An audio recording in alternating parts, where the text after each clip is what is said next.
अस्सलाम वालेकुम स्टूडेंट्स, आपको अपने चैनल पर खुशामदीद कहती हूँ। वेक्टर स्पेस और वेक्टर सबस्पेस की डेफिनेशन में हमने ये टर्म्स वेक्टर एडिशन और स्केलर मल्टीप्लिकेशन बार बार यूज़ की थी।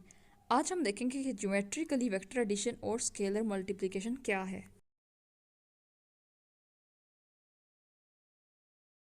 लेट्स से हमारे पास कोई ये वेक्टर है 1 2, ठीक है। इसको हम किसी स्केलर 2 से मल्टीप्लाई करें तो क्या आ जाएगा 2 4। यानी ये जो 1 2 ओरिजिनल वेक्टर था इसका अब साइज़ डबल हो गया है। डायरेक्शन तो सेम रही है लेकिन साइज़ डबल हो गया है। तो ये होती है स्केलर मल्टीप्लिकेशन। ज़रूरी नहीं कि जब हम किसी वेक्टर को किसी स्केलर से मल्टीप्लाई करें तो सिर्फ साइज़ ही चेंज हो, डायरेक्शन चेंज ना हो। दोनों चेंज हो सकते हैं, साइज़ भी चेंज हो सकता है और डायरेक्शन भी चेंज हो सकती है। जैसा कि मैंने अभी आपको समझाया कि 1 2 को 2 से मल्टीप्लाई किया तो 2 4 आ जाएगा, इस तरह का कोई वेक्टर। इसी तरह अगर हम मल्टीप्लाई करें 1 2 को -2 से तो ये आ जाएगा -2 -4। यानी ना सिर्फ साइज चेंज होगा बल्कि डायरेक्शन भी चेंज होगी। इस तरह का कोई वेक्टर आ जाएगा।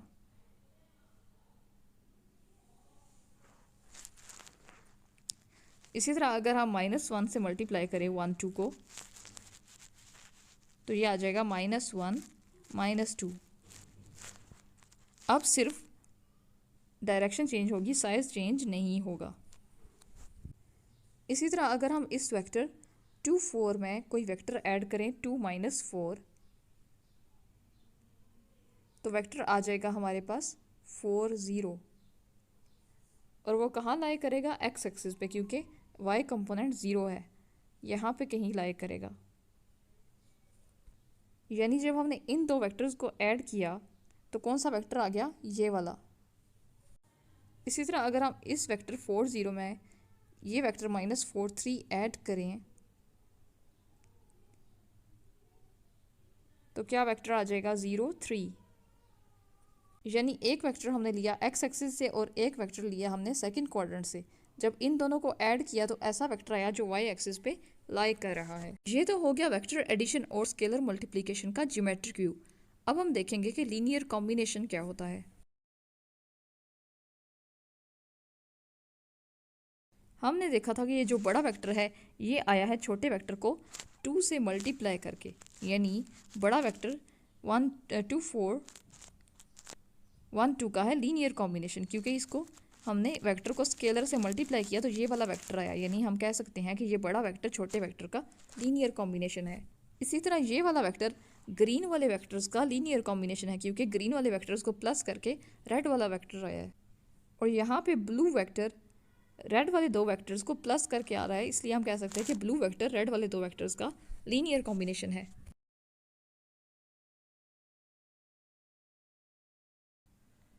शुरू में हमने लिया था एक वेक्टर 1 2। जब इसको 2 से मल्टीप्लाई किया तो आ गया था हमारे पास 2 4। अगर हम इसको u का नाम दे दें और इसको v का नाम दे दें तो हम कह सकते हैं कि जो v वेक्टर है वो u का लीनियर कॉम्बिनेशन है, क्योंकि u को हमने 2 से मल्टीप्लाई किया तो v आया। फिर हमने v में ऐड किया था एक वेक्टर, अगर इसको w का नाम दे दें तो v प्लस w बन गया था x वेक्टर, न्यू वेक्टर एक बन गया था x। तो हम कह सकते हैं कि x जो है वो लीनियर कॉम्बिनेशन है v और w का। वो क्यों? क्योंकि v और w को प्लस करके आया था x। इसी तरह 4 0 में हमने फिर ऐड किया एक नया वेक्टर -4 और 3, इनको प्लस करके आ गया 0 3। इनको भी नेम करें x y z तो हम कह सकते हैं कि z जो है वो x और y का लीनियर कॉम्बिनेशन है। यहाँ पे 4 0 की जगह अगर हम इसकी वैल्यूज़ लगा दें 2 4 और 2 -4, इसी तरह 2 4 की जगह उसकी वैल्यू लगा दें 2 1 2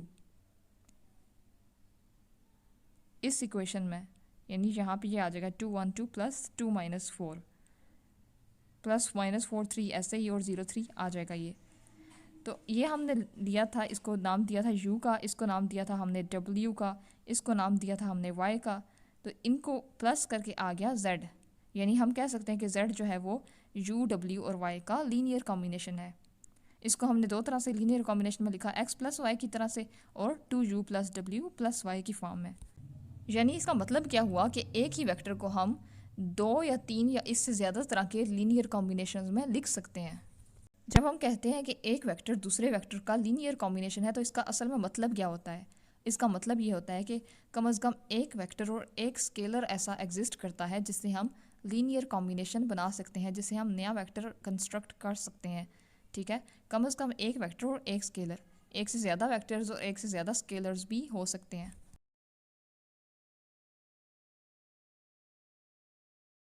अब हम लीनियर कॉम्बिनेशन से रिलेटेड एक एग्जांपल सॉल्व कर लेते हैं। क्वेश्चन ये है कि हमने बताना है कि क्या हम इस वेक्टर v को x, y और z के लीनियर कॉम्बिनेशन में लिख सकते हैं या नहीं। यानी हमें ऐसे कोई नंबर मिल जाते हैं 1 2 3 4 5 6 0 -1, किसी भी तरह के नंबर्स मिल जाते हैं। यानी उसको x से मल्टीप्लाई करें, y से मल्टीप्लाई करें, z से मल्टीप्लाई करें, चाहे फ़र्ज़ करो ये 2 2 हो जाए और ये 0 हो जाए, या फिर 1 -1 2 हो जाए। किसी भी तरह के नंबर्स हमें मिल जाते हैं जिनको हम मल्टीप्लाई करें x, y और z के साथ और उनको प्लस कर दें, इन तीनों वेक्टर्स को प्लस कर दें तो v बन जाए हमारे पास। तो हम कहेंगे कि v जो है वो x, y, z का लीनियर कॉम्बिनेशन है। जनरली हम इन कॉन्स्टेंट्स को a, b, c से डिनोट कर लेते हैं। यानी हमें ऐसे a, b, c की ऐसी वैल्यूज़ फाइंड करनी है, यूनिक वैल्यूज़, कि जब हम उनको x, y, z से मल्टीप्लाई करें और इन वेक्टर्स को ऐड करें तो क्या आंसर आ जाए, v आंसर आ जाए। यूनिक का मतलब ये है कि a की दो वैल्यूज़ या b की दो वैल्यूज़ या c की दो वैल्यूज़ नहीं आनी चाहिए। आपस में ये सेम हो सकती हैं, जैसे a 2 हो सकता है, b 2 हो सकता है, इसमें कोई प्रॉब्लम नहीं है। लेकिन इनकी दो वैल्यूज़, दो डिफरेंट वैल्यूज़ नहीं आनी चाहिए। जैसे a की दो डिफरेंट वैल्यूज़ आ जाए, 2 भी आ जाए और 1 भी आ जाए, तो इस तरह लीनियर कॉम्बिनेशन नहीं बनेगा। तो सॉल्व कर लेते हैं क्वेश्चन को। ए बी सी तो ऐसे ही रहेगा, लेकिन एक्स वाई जेड की वैल्यूज़ लगा देंगे, इसी तरह वी की वैल्यू लगा देंगे। ये एक्स वाई जेड की वैल्यूज़ हैं और ये वी की वैल्यू है। जब हमने इनकी वैल्यूज़ लगाई, अब हम ए और बी को अंदर मल्टीप्लाई करेंगे, सी को भी, तो ये आ जाएगा a 0 a -2b 3b -2b -6c 7c 5c, ये ऐसे ही रहेगा। 1 -1 1 10। जब हम इनको ऐड करेंगे तो ये वेक्टर आ जाएगा। अब हमें ये करना है कि इनको कंपेयर कर देना है, तो इक्वेशंस आ जाएंगी हमारे पास 3। अब हमें इनको आपस में ऐसे सॉल्व करना है कि हमारे पास a, b और c का आंसर आ जाए। अगर हम 1 और 3 को माइनस कर दें तो a और b कट जाएगा, तो c का आंसर आ जाएगा। इसलिए हम क्या कर देते हैं कि 3 को 1 में से सब्ट्रैक्ट कर लेते हैं। जब सब्ट्रैक्ट किया तो c 1 आ जाएगा। अब हम c की ये वाली वैल्यू इक्वेशन नंबर 2 में लगाएंगे।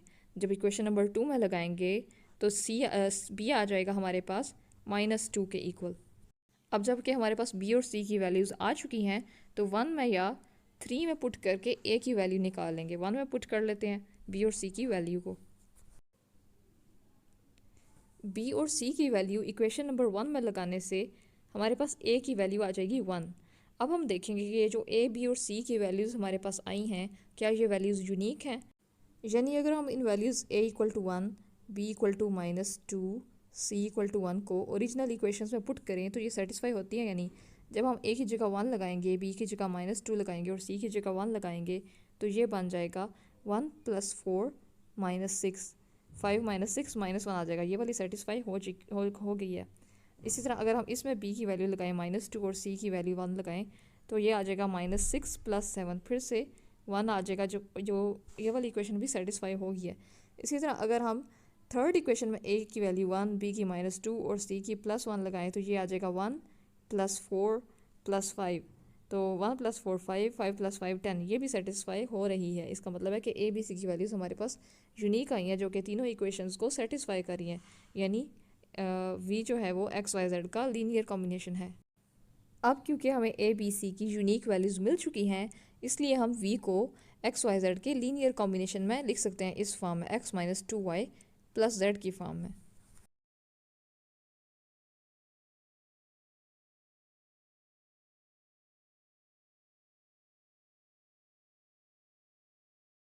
अब हम लीनियर कॉम्बिनेशन की फॉर्मल डेफिनेशन पढ़ लेते हैं। अगर v है हमारे पास कोई वेक्टर स्पेस किसी फील्ड f पे, और हम v से कोई एलिमेंट्स ले लेते हैं यानी वेक्टर्स ले लेते हैं फाइनाइट, इसी तरह हम फील्ड से कोई एलिमेंट्स यानी स्केलर्स ले लेते हैं, और जब इन वेक्टर्स और स्केलर्स को मल्टीप्लाई करके इनको ऐड करके हमारे पास एक नया वेक्टर आ जाता है u। तो इस वेक्टर नया वेक्टर जो u आ रहा है, ये बाकी सारे v1 v2 so on vm को स्केलर्स से मल्टीप्लाई करके और इनको आपस में ऐड करके आ रहा है, इसलिए हम बोलेंगे कि v1 v2 ये सारे वेक्टर्स का लीनियर कॉम्बिनेशन है u वेक्टर।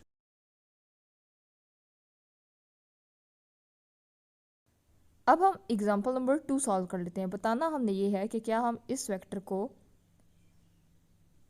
इन दो वेक्टर्स के लीनियर कॉम्बिनेशन में लिख सकते हैं या नहीं। तो अगर हम फाइंड कर लेते हैं कोई ऐसे स्केलर्स a और b जिनको हम जब इन वेक्टर्स से मल्टीप्लाई करें और इनको ऐड करें तो हमारे पास ये वाला वेक्टर आ जाए।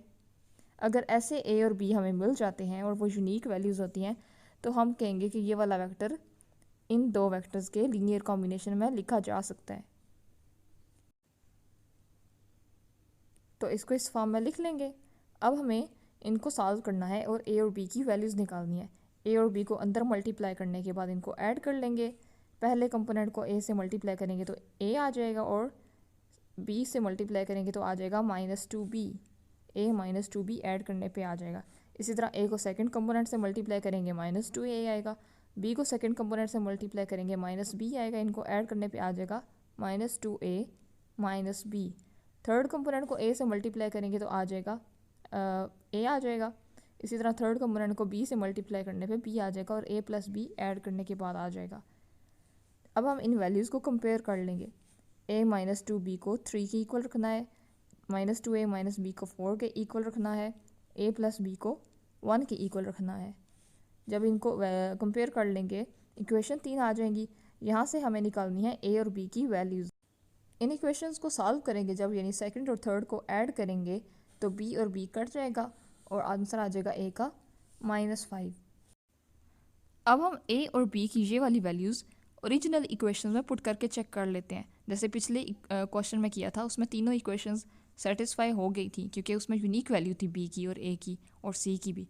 लेकिन इस क्वेश्चन में 2 डिफरेंट वैल्यूज़ आ रही हैं b की। तो देखते हैं कि क्या सारी इक्वेशंस सेटिस्फाई होती हैं या नहीं। यकीनन नहीं होंगी क्योंकि जो वैल्यूज़ हैं वो यूनिक नहीं हैं। a है हमारे पास a है हमारे पास -5 और b है हमारे पास -4 और एक और वैल्यू है b की 6। पहले हम पुट करते हैं a -5 और b -4। जब इस इक्वेशन में a -5 और b -4 लगाएंगे तो ये आ जाएगा -5 + 8। 8 - 5 3 आ जाएगा, यानी ये वाली इक्वेशन सेटिस्फाई हो जाएगी। इस इक्वेशन में a की वैल्यू -5 लगाएंगे तो 10 आ जाएगा और b की वैल्यू 4 लगाएंगे तो +4 आ जाएगा। 10 + 4 14 होता है, 4 नहीं होता, इसलिए इक्वेशन सेटिस्फाई नहीं होगी। इसी तरह इस इक्वेशन में a की वैल्यू -5 लगाएंगे तो आ जाएगा -5 + 4 -5 - 4 -9। ये वाली इक्वेशन भी सेटिस्फाई नहीं हो रही क्योंकि यहाँ पे क्या है 1 है, यानी फर्स्ट इक्वेशन हमारी सेटिस्फाई हुई है सिर्फ, बाकी दो नहीं हुई। अब हम a की वैल्यू 5 और b की वैल्यू a की वैल्यू -5 और b की वैल्यू 6 लगा कर देखते हैं कि क्या आंसर आता है। जब इस इक्वेशन में a की वैल्यू -5 और b की वैल्यू 6 लगाएंगे तो आंसर आ जाएगा -17, यानी इक्वेशन सेटिस्फाई नहीं हुई। इस इक्वेशन में a की वैल्यू -5 लगाएंगे और b की वैल्यू 6 लगाएंगे तो आ जाएगा +10 - 6 = 4। सेटिस्फाई हो रही है। इस इक्वेशन में लगाने पे भी सेटिस्फाई हो जाएगी क्योंकि -5 + 6 1 ही होता है। यानी जब हमने 4 वैल्यू लगाई -4 तो पहली इक्वेशन सेटिस्फाई हो गई थी, बाकी दो नहीं हुई थी। लेकिन जब 6 लगाई तो पहली इक्वेशन सेटिस्फाई नहीं हो रही, बाकी दो हो रही हैं। तो क्योंकि तीनों इक्वेशंस दोनों वैल्यूज़ लगाने से सेटिस्फाई नहीं हो रही, इसका मतलब है दोनों हमारे करेक्ट आंसर्स नहीं हैं और b की वैल्यू यूनिक भी नहीं है। इसका मतलब है कि हम जो फर्स्ट वेक्टर है उसको बाकी दो के लीनियर कॉम्बिनेशन में नहीं लिख सकते। तो अभी तक हमने देखा कि एक वेक्टर एक से ज़्यादा लीनियर कॉम्बिनेशंस में लिखा जा सकता है, लेकिन ये ज़रूरी नहीं कि हर वेक्टर लीनियर कॉम्बिनेशन में लिखा जा सके। जैसे एग्जांपल नंबर 2 में देखा कि एक वेक्टर बाकी दो वेक्टर्स के लीनियर कॉम्बिनेशन में नहीं लिखा जा रहा था, लेकिन एक वेक्टर ऐसा होता है जो मस्ट लीनियर कॉम्बिनेशन में लिखा जा सकता है और हर किस्म के लीनियर कॉम्बिनेशन में, हर किस्म के वेक्टर के साथ हम उसको कंबाइन करके लिख सकते हैं, चाहे वो 1 2 आ जाए, चाहे 3 4 आ जाए। यानी एक वेक्टर ऐसा होता है जिसको हम किसी भी तरह के वेक्टर्स के लीनियर कॉम्बिनेशन में लिख सकते हैं। चाहे यहाँ पे -1 1 आ जाए, वो वेक्टर कौन सा होता है?